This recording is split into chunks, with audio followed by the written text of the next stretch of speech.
अभी हालिया जो ईरान और इसराइल की जंग की वजह से कुछ मुश्किलात थे, क्योंकि हमारे यहाँ जो सामान आते हैं ईरान के शहर तेहरान और शिराज से, वो हमारे बॉर्डर से थोड़ा दूर पड़ते हैं। इस वजह से उसमें थोड़ा खलल आया था। बाकी जंग के बाद अभी अल्हम्दुलिल्लाह दोबारा कंपनियों से डिलीवरी आना शुरू हो गया है। अगर ये डिलीवरी आना बंद हो जाते तो हमारे शहर केच समेत पूरे मकरान में बड़ा मुश्किल पैदा होता था, क्योंकि ईरानी सामान पाकिस्तानी प्रोडक्ट से हम लोगों को बहुत सस्ता पड़ता है।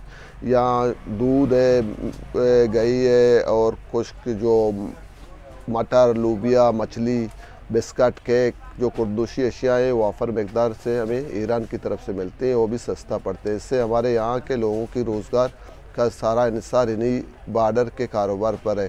अगर ईरान बॉर्डर बंद हो जाए तो हम समझते हैं कि हमारे केच में काम करना, रोज़गार के ज़राए पैदा करना बहुत मुश्किल हो जाता है। छोटे पिकअप गाड़ी वाले हैं, उनके भी चूल्हे इसी कारोबार से चलते हैं। यहाँ केच में हमारे मार्केट के जो मज़दूर हैं वो अनलोड करते हैं, उनके भी घर के चूल्हे इसी चीज़ से चलते हैं।